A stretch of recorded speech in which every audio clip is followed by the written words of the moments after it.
Hello, and welcome to my YouTube channel, Reading Little Blue Books Out Loud, while stoned.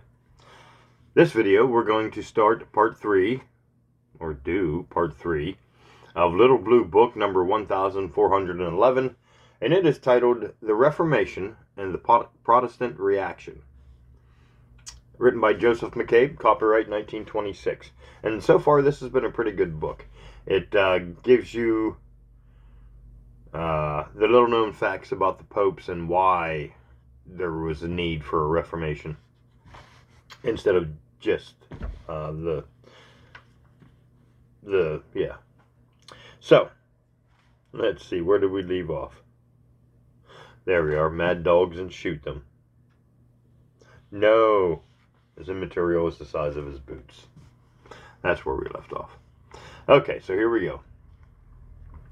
Luther was teaching at Wittenberg University when, toward the close of 1517, the Dominican monk Father Tetzel came to Jutterbrock, a few miles away, to sell indulgences. Tetzel's character no more matters than the robustness of Luther's language. He was specially chosen by the Pope as chief indulgence monger, because he had an effective way of getting money. This way consisted of his loud and picturesque appraisal of the value of the indulgences. Wittenberg was only 3 miles away, and people went over to hear this medieval Billy Sunday and talked about him. Luther had long ago concluded that salvation was a very difficult business, and one could make sure of it only by personal union with and reliance on God. From every point of view, the Tetzel business honestly disgusted him. It released people from reliance on grace and encouraged them to rely on bits of money and ceremonies. It encouraged vice by indicating a very easy way of evading payment for it. And the money went to a corrupt hierarchy, and purgatory was not in the Bible or the Fathers. So, as the issue of his reflections, Luther drew up 95 propositions. About purgatory and indulgences, and nailed his paper on the eve of the Feast of All Saints to the door of the castle church, which was used as a sort of notice board. This was not the beginning of the Reformation. It was one Catholic disputing with another Catholic as to whether some point not defined by the Church could or could not be held. But there was the germ of revolution in it, because the popes had for 2 centuries drawn vast funds from the sale of indulgences, and this was based essentially on the doctrine of purgatory. Luther could not have dreamed that Rome would tolerate his denial. He can only have supposed that Rome, nearly 1,000 miles away, would never hear of his proposed battle of wits with Tetzel. Probably, indeed, he never thought about Rome, but only of Tetzel. From his pulpit in Wittenberg, he roared invectives across the 3 miles of space to Jutterbrock. The bishop sent a copy of Luther's 95 Theses to Rome. He smelt sulfur, but a professor at the university was a professor. A Dominican monk in Rome replied to the theses, and in fact the Dominican monks, the dogs of the Lord, the ready tools of the popes at that time in searching out wealthy heretics and in selling indulgences, informed the Vatican that Luther was spoiling business in his part of Germany. The emperor also was induced to denounce Luther. He was summoned to Rome, and he was probably reminded of the little poem, if it already existed, in some shape, about the spider and the fly, though the indulgence of his patron, the Elector of Saxony, he was excused from going to Rome in order to present himself before the papal legate in Augsburg in 1518. Pope Leo sent his ablest legate, Cardinal Gajetan, for he wanted money. But the Diet listened somberly to the cardinal's description of the menace of the Turk, and in fine refused the money and drew up afresh a long list of their grievances against Rome. It was in this atmosphere that Luther boldly refused to retract and appealed to a general council. This was not new or revolutionary. A great many people, especially in Germany, had held for a century that a general council was higher than the Pope, and, on such a theory, it could no matter that the Pope said otherwise. Luther returned unmolested to Wittenberg, and no further step was taken for 2 years, but the work went on mightily. People were now reading Erasmus and laughing over Ulrich von Hutten's letters of obscure men. More pious folk were reading spiritual books which brought them back, like Luther, to Paul and the New Testament. Luther's theses were printed in Latin and German and widely discussed.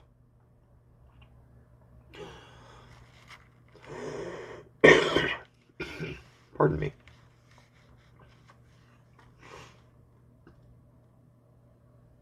Nowhere to go. Okay. Luther's theses were printed in Latin and German and widely discussed. This learned professor, it seemed, maintained that the papacy had definitely admitted as Christian truth a human invention. On top of it all came the political news that the Diet had buttoned up the German people's pockets against the Pope. The general frame of mind was one of hostility to Rome within the limits of the faith. But if anyone were now to prove that this faith imposed by the turning of the page by the popes was adulterated in their own interest, the prairie was very ready for a spark. Ooh, let's pause right there. Speaking of sparks and dry tinder, I got cotton mouth. Ah, that's better. All right, here we go. The spark fell, and the Reformation began when Luther in 1520 published the results of his 2 years' reflections.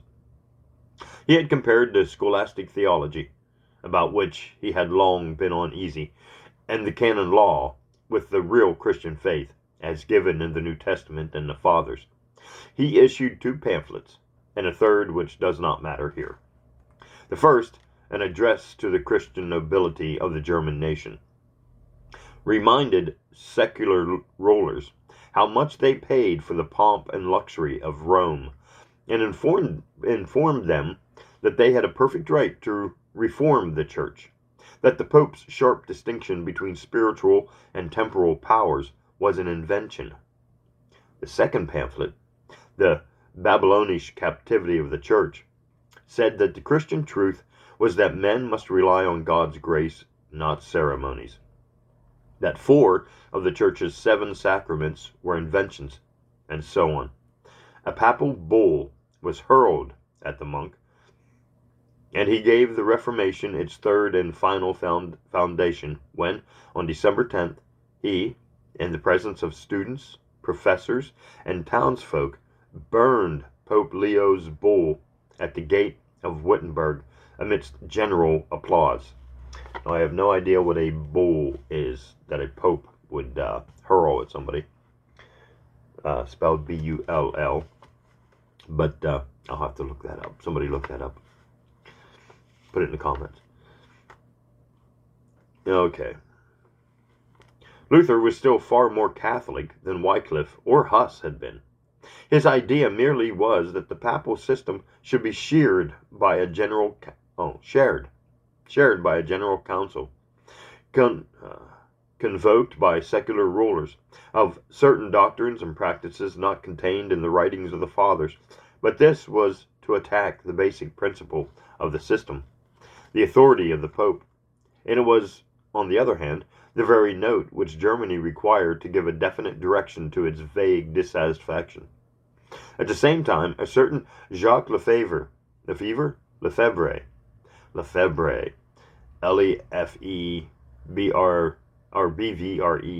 with the little above the E. We're going to go with Fevre.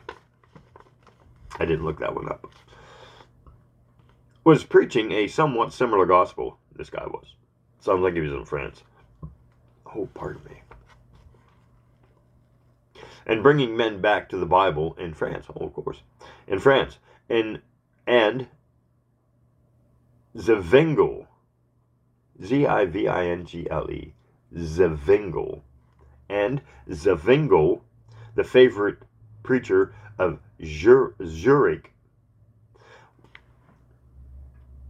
Of course, the guy from Zurich, which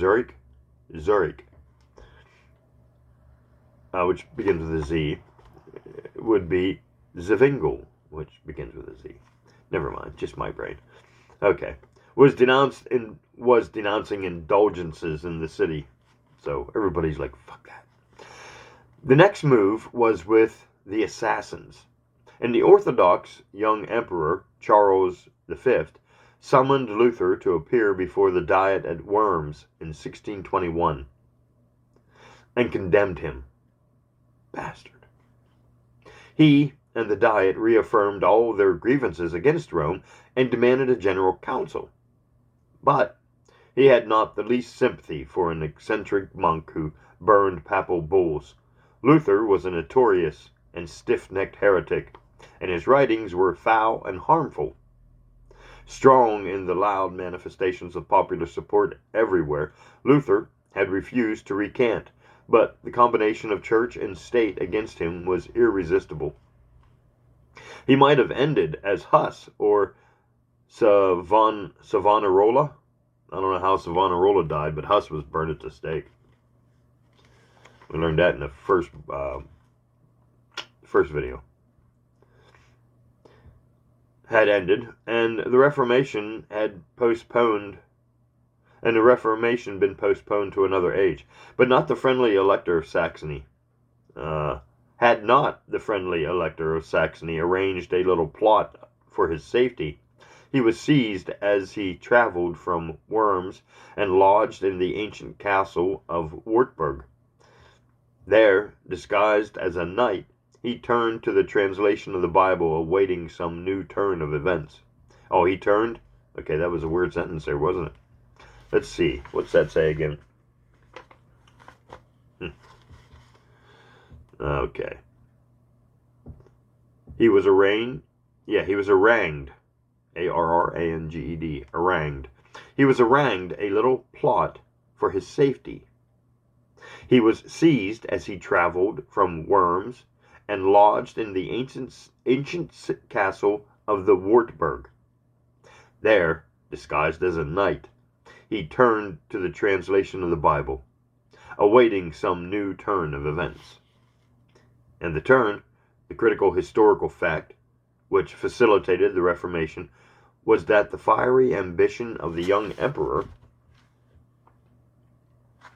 Well, there's a jumble of commas and sentences in there. That seems like too thick. Seems like there's 2 pages there. Is it? Yep. Aha! Okay. And the turn, the critical historical fact which facilitated the Reformation, was that the fiery ambition of the young emperor now drove him abroad for some years in the military. Enforcement of his rights, and the minor princes of Germany were left free to consider, and in some cases adopt and encourage the new anti-papal theories. And that is the end of chapter 3. Chapter 4 is coming up, and it is called The Catholic Reformation. But we're going to pause there just for the moment. Let me put a marker, and then we're going to hydrate and medicate.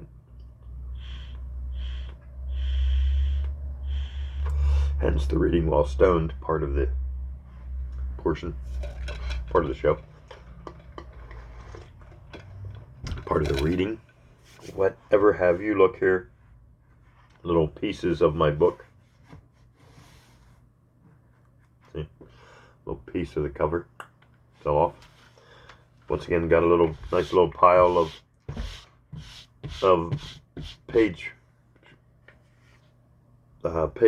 pieces and a staple. The bottom staple has now fallen out of the bottom. There's only two. Okay, so here we go. Chapter 4, the Catholic Reformation.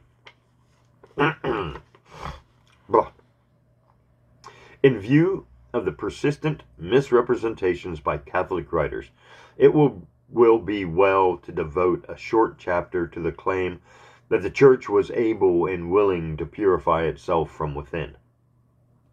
A reformation, they now say, was needed, but a revolution was unnecessary.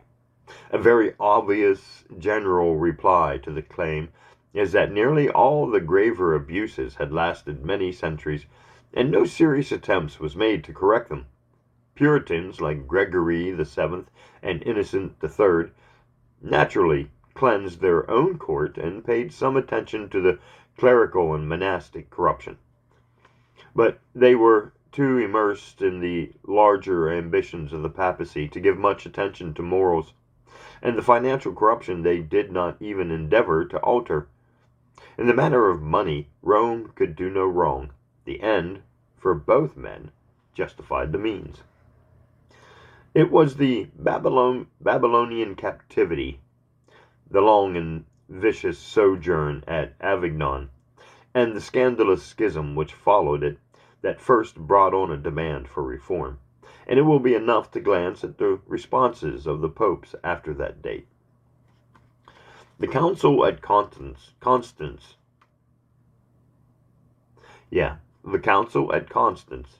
we saw, ended the schism by deposing the three popes and handed to the new pope, whom it chose, Martin V, a complete list of the abuses which he was to correct. He made not the least alteration doesn't surprise me, in the system of graft or any other abuse, and his efforts and those of his successors were directed rather at the ruin of this new idea that councils could overrule popes and tell them to reform. In 1431, the conciliar party again forced a council on the pope. It was held at Basel, and the popes again completely foiled it. They then astutely detached some of the ruling monarchs from it, and at length Pius II, the so-called humanist pope, extinguished the last hope of reform from this direction by declaring the conciliar theory heterodox. The papacy had recovered its strength, and the 50 years of corrupt popes and cardinals began.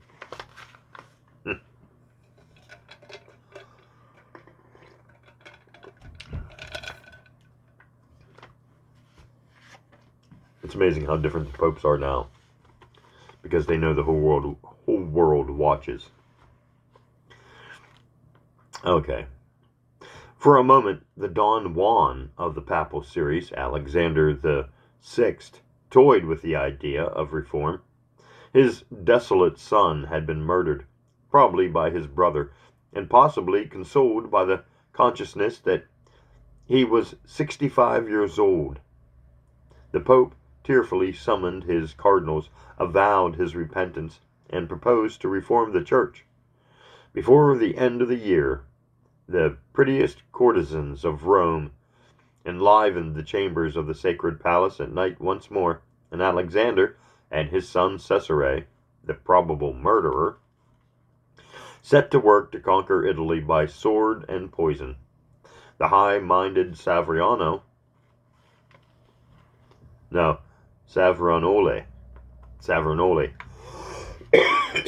pardon me.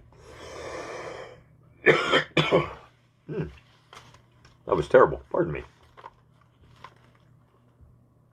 Okay, well, there he is.